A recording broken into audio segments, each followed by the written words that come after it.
તારા કારણે મારી પત્ની જતી રહી કહીને પતિએ કરી પત્નીની હત્યા. બનાવની સમગ્ર વાત કરીએ તો મૂળ મોરબી અને હાલ ટંકારા તાલુકાના લદાઈ ગામની સીમમાં ભીમનાથ મહાદેવ રોડ પર સિલ્વર પ્લાસ્ટિક કારખાનામાં ઓરડામાં રહેતા સાહિલ સંજયભાઈ નામના સગીરે આરોપી એવા પિતા સંજય ગોવિંદભાઈ ભોજવિયા વિરુદ્ધ ફરિયાદ નોંધાવતા જાહેર કર્યું હતું કે તારીખ 8ના રોજ રાત્રિના સમયે તેના પિતા સંજયભાઈએ નવી માતા શકુબેન સાથે ઝઘડો કરી કહ્યું હતું કે તારા કારણે મારી જૂની પત્ની ગંગા બાળકોને છોડી જતી રહી છે.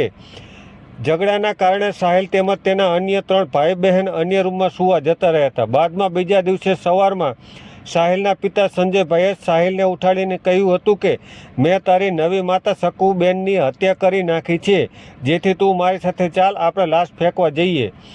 જોકે સાહિલે ના પાડી દેતા હત્યારા આરોપી પિતા સંજયે સાહિલને પણ જાનથી મારી નાખવાની ધમકી આપી હતી. બનાવ અંગે સાહિલે ટંકારા પોલીસને જાણ કરી હતી અને પોલીસે સાહિલની ફરિયાદના આધારે આરોપી પિતાની ધરપકડ કરી છે અને આ બનાવ સંદર્ભે પ્રેસ કોન્ફરન્સ યોજાઈ છે. ત્યારે શું કહી રહ્યા છે ડીવાયએસપી, આવો સાંભળીએ.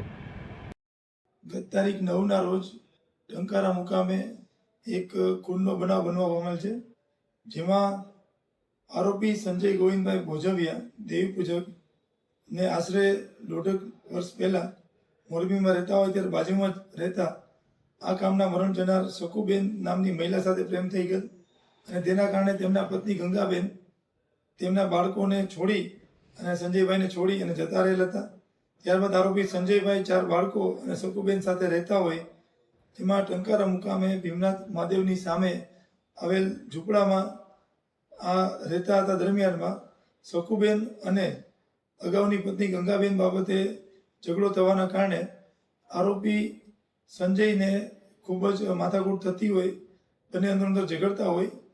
તારીખ 8ની રાતના રોજ સંજયે પોતાના ઘરમાં રસોડામાં વપરાતા પાટલાથી જે મરણ જનાર શકુબેન છે એના માથામાં અને મોઢા ઉપર આડેધડ મારતા મરણ જનારનું મોત નીપજેલ હતું. અને ત્યારબાદ તારીખ 9ના રોજ સવારે 6 વાગ્યા આસપાસ આ આરોપીએ મરણ જનારની લાશને છકડો રિક્ષામાં નાખી લજાઈ ભીમનાથ રોડ ઉપર આવેલ ડેમી નદીની સામે બાવળની કાંટાળી ઝાડમાં નાખી અને લાશનો નિકાલ કરેલો હતો, જેથી આ બાબતમાં ગુનો દાખલ કરવામાં આવેલ અને આ ગુના કામે સંજય ગોવિંદભાઈ ભોજવિયાને પોલીસે ગણતરીના કલાકોમાં જ અટક કરી અને આગળની કાર્યવાહી હાથ ધરેલ છે.